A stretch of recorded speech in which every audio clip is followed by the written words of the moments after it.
My name is Lori Wood-Dusham. I'm Director of Operations for Four Arrows Regional Health Authority, and I've been asked to welcome you to the Nutrition North Canada Manitoba Shares Gathering 2014. This gathering is part of an effort to develop a strong networking system with all the NNC communities in Manitoba. The purpose of this gathering, is to share our stories of what is happening in our communities and what we are doing. Most of us, communicate via email, faxes, whatever, but it's always nice, to put that face behind that voice. So it's nice to see old faces, new faces, and different faces with different names. It's about an opportunity for you to share with one another because there's amazing successes going on out there and we can build strength from learning from one another. So it's all about for listening and learning and sharing. So food security is defined as the availability of food and one's access to it. All of our communities are food insecure because we don't have equal access to it. Our communities do not have that choice, do not have that luxury of going from one store to another, that choice to go to this store or that store. We only have one store, and that one store is, of course, the Northwest Company. And the Northwest Company has the monopoly of prices. Some of the activities that we did this year in the communities of St. Teresa, Wasagameka, and Red Sucker Lake is grocery shopping tours, reading label sessions, food safe handling preparation sessions. So you can see that we do quite a bit when we're in the one location.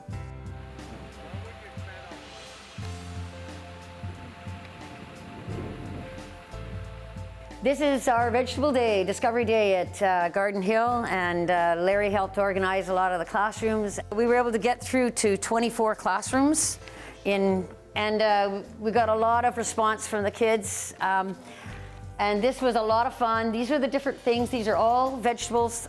We try to include all vegetables that can be grown.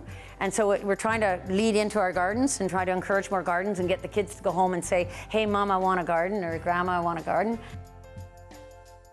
I try to bring in wild food into our sessions, or if I have cooking demos or cooking class, I would try and bring in what we have available during the season time, that is. And we do a lot of gardening as well. We're trying to implement more gardens for people to have their own vegetables and fruits. We do cooking classes, cooking demos, school presentations, TV presentations, and workshop. Ham, it could be caribou, it could be anything. Fish and cheese is a popular one, pickerel. And then you put a little bit of cheese with it, a little bit of onions. They go to the school for nutrition, and kids really like when they come over there because they get to learn nutrition. If most kids like to have drinks all the time, and they don't know how many sugars they contain in there, and they do get surprised. Can of pop can have anywhere between 10 to 12 teaspoons of sugar in some of them.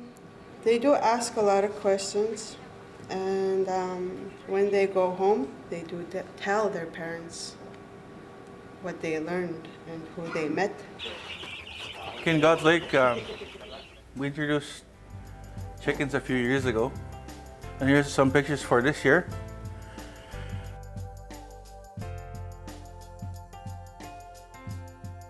Here's our gardening program.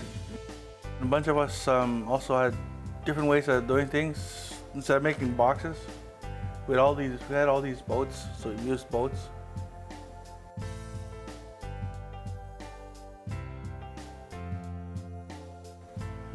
There's all kinds of other things that we've been doing. Like we've been teaching the kids how to hunt, fish.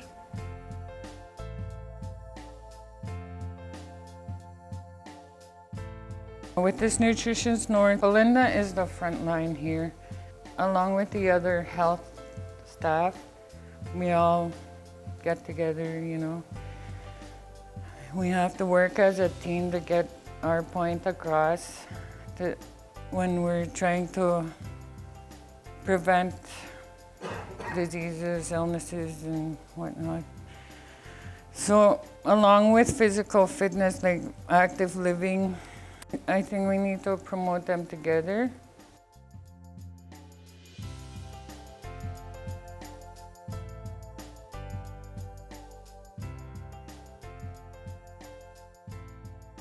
Mostly what we do in the community is we do nutrition workshops, like diabetes workshops. A lot of stuff we do, like gardening. And recently they did a trapping workshop for the school and the community. And it was a hands-on kind of thing. They learned how to make snares, like for wolves or lynx. And they learned how to set traps. And we had a snaring program too for the kids. And the nutrition workshops, we did one in a store where they had a grocery store tour. And we got people to do a scavenger hunt.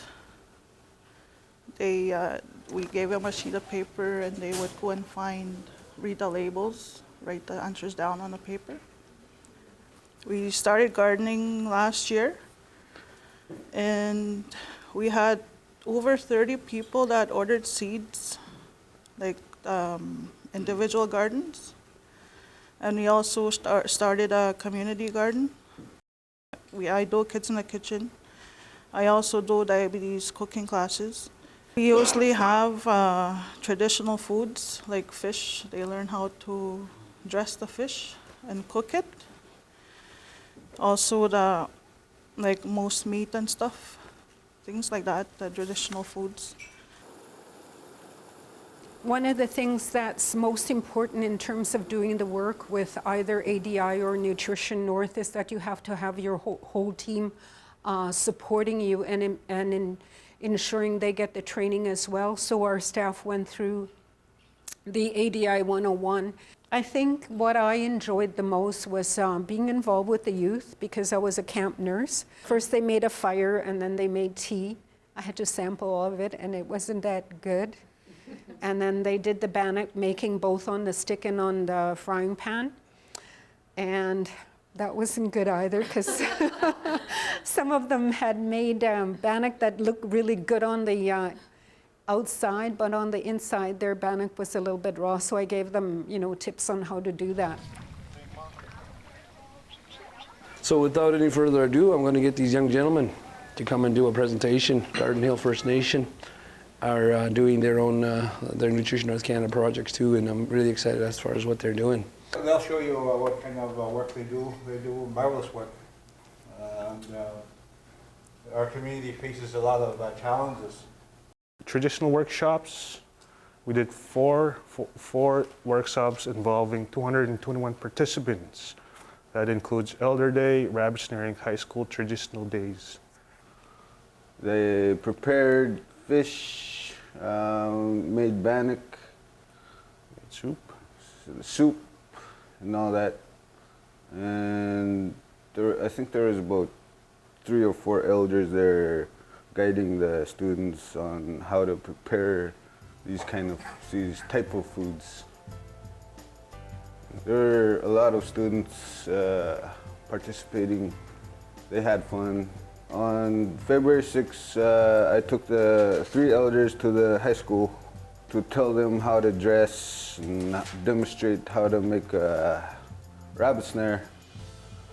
And then the next day, we needed a bus to get the students out in the bus, go set up their snares, left it for the weekend, and then went back on that following Monday. We caught 1 rabbit. Yep. Yeah. Grocery store tour went well. We asked the dietitian to come host the grocery store tour. So we did 22 cooking classes every week. So throughout from September till now, that's how many cooking classes we did. And we had about an average of 10 to 12 people in our community to come to our cooking classes. And here's a Drop the Pop week program. We did this last week from March 10 to 14. We went to the elementary school and we basically announced it on a local TV station to let the parents know that we're doing this, trying to tell them to drop the pop, like the unhealthy snacks such as chips and drinks, bars, So this is where we provide healthy snacks, fruits, milk all week to all 600 students at the elementary school. So this is our Halloween day at the elementary school, and we dressed up as Mario and Luigi. We were just trying to blend in with the students, you know. So yeah, we made like celery, carrots, fruit, like apples and oranges. And we just started the mentorship program in our reserve, and we have about 30 mentors from high school that do this, and the high school students go mentor the elementary school students. And we provide healthy snacks for them, maybe play games every after school for them to enjoy. We provide milk, fruits for them. Yeah, so it's going good so far, and I just want to thank you guys in Nutrition North for this wonderful program, and I hope you guys liked our presentation. I want to say thank you to Byron, Larry. Thank you guys. All right, bye.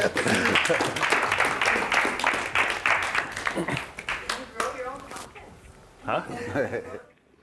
But the overall, theme of the whole NNC program, it's an excellent program. It's made, a lot of healthy food items more affordable. Now, prices in the north are high. There's, if you're in a remote location when you fly in, prices will be high. There's no question. But at least the program helps make those healthy choices more affordable for everybody. So we're also involved in breakfast programs. Pretty much, almost all communities have some kind of breakfast program, and it's we deal with each community separately.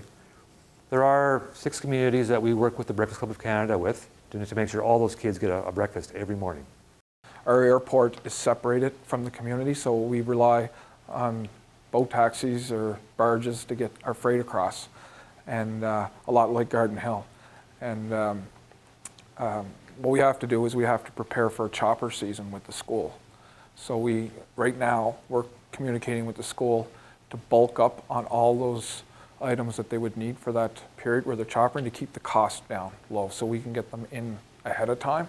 So they're not paying for a small, like cereal will fill up a sling very, very quickly going by chopper. That's what, $400? It's, yeah, close to $400 a sling load, just across, like, I can hit a golf ball almost across the distance, right? So.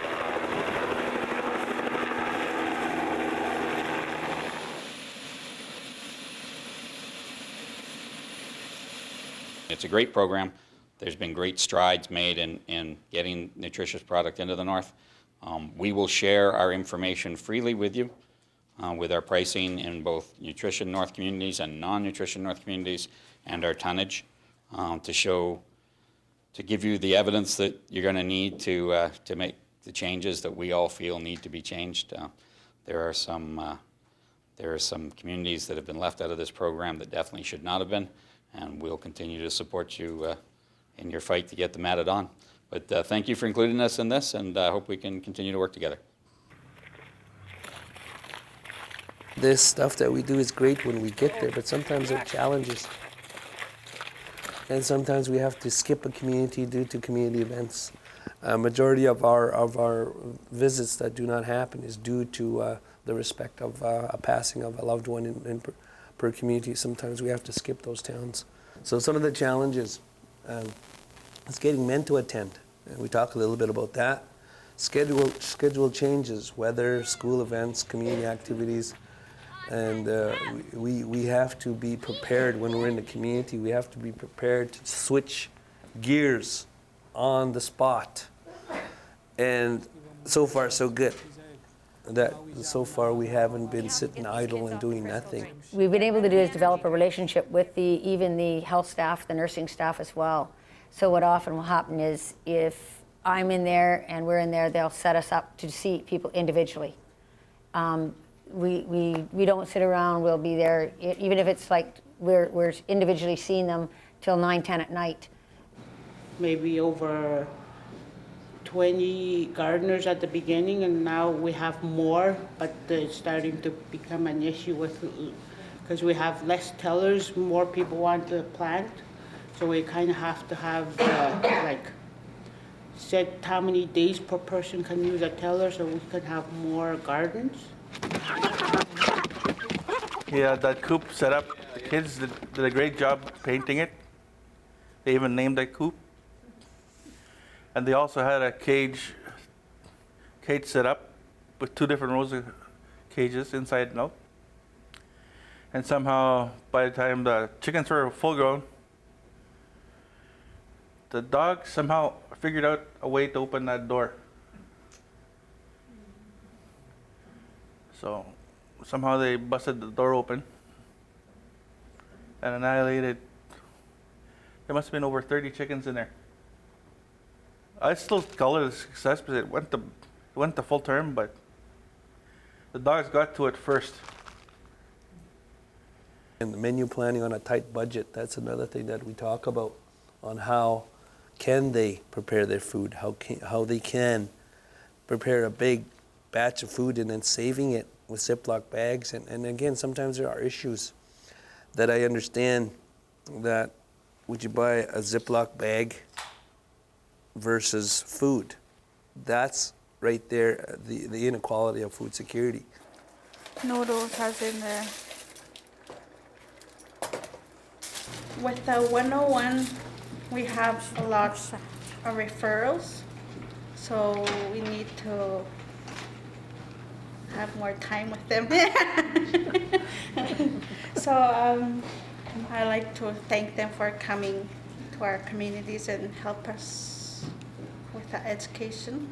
It's very challenging, especially with the older people. When they're used to their ways and, you know, they believe in what they believe in, and there's no telling them otherwise. I think Nutrition North Canada could probably do a better job of educating people in what is the whole purpose of the program. The purpose is to increase the consumption of healthy food in the North. It's happening. It's happening in greater numbers in some communities than it is in others. And obviously there's still some discrepancies with some northern communities not being part of the program. But I think they need to really continue to push the whole education piece. Talking to some of the gardeners that had it, they had been thrown out their beet tops. They didn't know they can eat beet tops. So now there's a second part of that education. You've got them growing it. How do they preserve it? How can you eat, and different recipes for preparing. And that's what we're getting now, is questions as to what can I do with this? How can I store it so it doesn't go bad as fast? Or, you know, we're getting things like that now with the gardening. I believe sometimes it's a challenge because you don't always get the support that you need, and sometimes you don't always get that pat in the back. And I think that, you know, with a healthy approach, you need to be able to receive that acknowledgement that you are making a difference, and I believe it comes from the community, and the community support is more important than admin support, I believe. Yeah, it's actually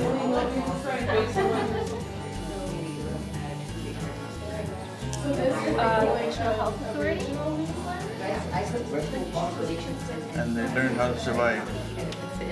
We'll just take another minute here because you don't get it in.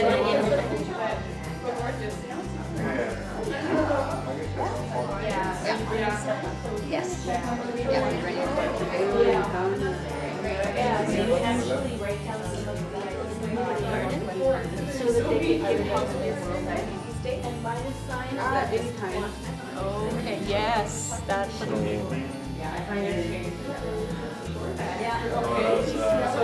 My cousin. I'll write that down.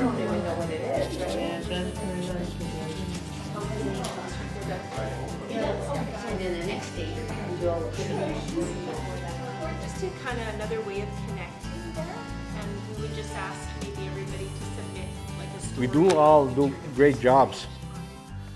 We do our work with the limited resources that we have and challenges that we face every day. My dream in my communities is for every community to have their own backyard gardens where they could access their foods. That's my overall. In Island Lake, we have 10,000 plus people, and majority of our homes are overcrowded. So you have 20 people tending to one garden. That's awesome. It's actually great, like networking with other people and community bases, like what they're doing for their own community, and that's where we usually try and get the ideas, and then we try it in our communities. When we're talking about the different impacts of intergenerational historical trauma, of course, Indian residential school comes up in terms of all our chronic diseases and why our people ended up the way they do. So I'm glad I have that background to be able to talk about that, but I don't focus on just what happened to us in residential school. What I focus in on what we could do better, and I really believe strongly in harm reduction. And then I don't tell somebody they have to eliminate something right away, and then over a graduate period of time, I think it's easier on the body than actually doing a shock on the body. Well, it was really interesting for me to see what is actually going on out on the front lines. I, of course, live and work in Winnipeg, and though I visit the communities, I'm not nearly as involved as I was back in the days when I was a store manager. But I know watching those two young fellows from Garden Hill and the great work they're doing up there, it's just really, really enjoyable to see how much is going into this. And I know that everybody as workers here, you're all very busy and you have your plates more than full with all sorts of things going on. And so really important to try and engage other programs to help you out, because you're all trying to meet the same objectives really at the end of the day. We want healthier communities. And a lot of these activities, although they're called nutrition, they do so many other things as well. You know, getting people together for a cooking class is not just about nutrition and the skill building, but it's also mental wellness. Because what happens when you get together in that group? They start to talk. They start to support one another. They learn from one another. So just to keep that in mind, to think about the various partnerships that you can make through Nutrition North and make it more of a community team approach rather than trying to do everything on your own. I learned a lot from like NNC. I didn't know some parts, but now I know, and I'm going to share it. It's given me new ideas, especially hearing what the other communities are doing. And it just got the gears going, what we can do for our community. You know, these last couple of days have been fantastic. As a government worker, it's great to hear some of the successes and the many successes that take place in the communities, specifically around the Nutrition North Canada program. I love to hear of all the hard work that the community workers are doing. You can just see how dedicated, how passionate the workers are, and just the huge impact and the positive impact that their work has on the health and the outcome of the communities. I was talking to an elder in Red Sucker Lake. I asked her about gardening. Has I think she was about 89, she's passed now. And I asked her about gardening, her experiences in gardening, and she says, no, I have never gardened. I always took from the land. Whatever's Creator gave us is what I eat. And it says, but you speak about gardening. It's the same scenario. He says, you have that seed in your hand. You put it in the ground. You're creating life right there. When you nurture that plant that's growing, that's like raising a child. And when you harvest that, you treat it with respect and it feeds you. That's the whole life cycle. And it clicked. That's exactly what we're going to be doing.